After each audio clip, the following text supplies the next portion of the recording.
آج ہماری زندگی کے جس زاویے سے بھی ہم گفتگو کریں، آج ہمارے پاس اگر نماز اپنے اقدار کے ساتھ محفوظ ہے، آج ہمارے ساتھ سامنے اگر کربلا موجود ہے، توحید موجود ہے، امامت موجود ہے، اگر یوں کہا جائے امامت اگر موجود ہے ہمارے سامنے، مقصد امامت موجود ہے ہمارے سامنے، تو یہ ایک ذات کی زحمتوں کا نتیجہ ہے کہ جو نام کے اعتبار سے زینب باپ کی زینت قرار پائی اور کام کے اعتبار سے مقصد امام حسین علیہ السلام کی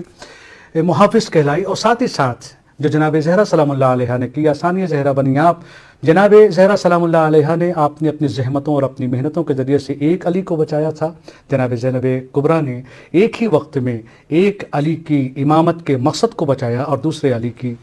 زندگی کو بچایا۔ السلام علیکم ورحمۃ اللہ وبرکاتہ۔ علیکم السلام ورحمۃ اللہ وبرکاتہ۔ جیسا کہ ابھی پروگرام سے پہلے ہماری آپ کی گفتگو ہو رہی تھی کہ بہرحال یہ وہ ذات ہیں، گفتگو ان کے اوپر ہوتی رہتی ہے، لیکن میں یہاں پر ایک چیز کہہ دوں، قرآن کو جتنا پڑھیے یہ نہیں لگتا ہے کہ ہم پڑھتے پڑھتے تھک گئے۔ جب آپ کسی آیت کو پڑھیے تو ایسا لگتا ہے کہ اس میں وہ چیزیں ہیں جو ہم نے کبھی دیکھی نہیں تھی، اس میں نیا جسے ایک سمندر ہے معرفت کا، جتنا اس میں غوطہ لگاتے چلے جائیے عرفانی موتیاں ہمارے ہاتھوں میں آتی چلی جائیں گی۔ یہ ذات پاک بھی ایسی ہے کہ جتنا اس کے اوپر کوشش کیا جائے، جتنی اس ذات کے بارے میں تحقیق کی جائے، ایسی ایسی چیزیں نکل کر اور ابھر کر آتی ہیں کہ انسانی زندگی اور انسانی سماج کو رونق عطا کرتی ہیں۔ اور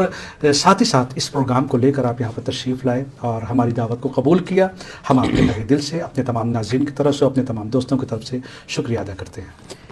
اعوذ باللہ من الشیطان الرجیم، بسم اللہ الرحمن الرحیم، الحمد للہ وکفی وسلام علی عبادہ الذین اصطفی، اما بعد۔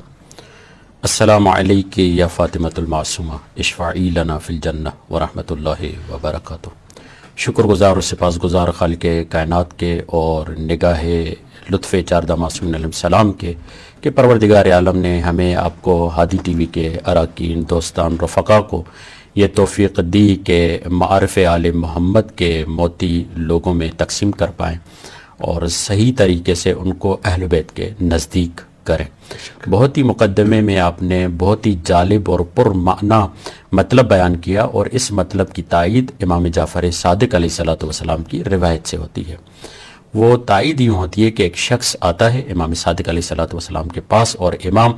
سے قرآن کے متعلق بات کرتا ہے کہ مولا کیا وجہ ہے کہ قرآن جب بھی پڑھتے ہیں تو تازگی کا احساس ہوتا ہے، کہنا پن محسوس نہیں ہوتا،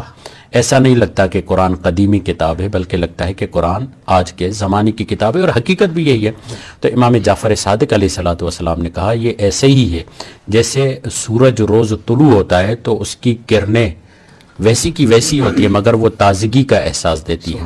جتنی شخصیت، جتنا قرآن میں غوطہ زن ہوتی جائے گی، یا یوں کہوں کہ جس شخصیت نے جتنا اپنے وجود میں قرآن کو اپنے وجود کا حصہ بنایا ہے، وہ بھی اسی انداز سے تر و تازہ رہے گا۔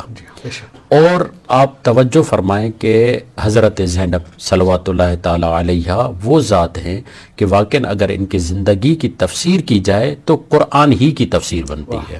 یعنی ایک طرح سے آپ یوں کہیں انی تارک فیکم الثقلین کا مصداق، ایک مصداق حضرت زینب صلوات اللہ تعالی علیہ قرار پاتی ہیں۔ کیوں؟ اس کی تائید ہمیں روایت سے ملتی ہے، عجیب روایت ہے واقعاً۔ اس کو عوالم العلوم میں بہرانی نے بیان کیا ہے کہ جب حضرت زینب صلوات اللہ تعالی علیہ امام حسین کے پاس آتی تھی، اور اس وقت اتفاق یہ ہوتا کہ امام حسین قرآن پڑھ رہے ہوتے، اتنے میں حضرت زینب آتی تو امام حسین قرآن کو ایک طرف رکھ کر اور حضرت زینب کے احترام میں، ان کے اجلال میں، ان کے جلال میں، ان کی عظمت میں کھڑے ہو جاتے تھے۔ تو یہ منظر روایت کا بتا رہا ہے کہ امام حسین، حالانکہ آپ کو معلوم ہے کہ بزرگان یہ تاکید کرتے ہیں کہ چند جگہیں ایسی ہیں جہاں پر کسی کی تعظیم کے لیے کھڑے نہیں ہونا چاہیے، مثلا کھانے کے وقت، قرآن کی تلاوت کے وقت، حتیٰ کہ استاد آ جائے، والدین آ جائے، مگر امام حسین عملاً کیا بتانا چاہ رہے ہیں؟ عملاً یہ بتا رہے ہیں کہ انی تارکن فیکم الثقلین، یعنی قرآن کے ثقل، قرآن کے وزن کے برابر اگر کسی ذات کا وزن ہے تو حضرت زینب کا ہے، کہ قرآن کو ایک طرف رکھ کے امام حسین بی بی زینب کا استقبال کر رہے ہیں۔ مولا یہ کیوں کر رہے ہیں؟ گویا کہ مولا عمل سے بتا رہے ہیں کہ اگر اس قرآن کی حرمت بچے گی تو اس ہستی کی وجہ سے بچے گی۔ اسی لیے یہاں پر ایک بہت ہی پیارا جملہ ہے کہ ٹھیک ہے دین بقا کے اعتبار سے حسینی ہے، مگر کربلا بقا کے اعتبار سے زینبی ہے۔ دین کو حسین نے بچایا ہے اور حسین کو بی بی زینب نے بچایا ہے۔ سبحان اللہ سبحان اللہ۔ اور پھر یہاں پر واقعاً بہت زیادہ اس بات پہ توجہ کرنی چاہیے کہ بعض معصوم ہستیاں نہیں ہیں مگر ان کا ذکر ایسے کرتے ہیں جیسے معصوم ہستیاں ہیں۔ جی ہاں، یقین جانے حضرت معصومہ کم صلوات اللہ تعالی علیہا جب ہم ان کے حرم میں جاتے ہیں، جب ہم اذن دخول کرتے ہیں، دعا مانگتے ہیں، یا زیارت کا جو امام رضا نے طریقہ بتایا ہے کہ 34 مرتبہ پہلے اللہ اکبر پڑھو، پھر 33 مرتبہ الحمدللہ، پھر سبحان اللہ،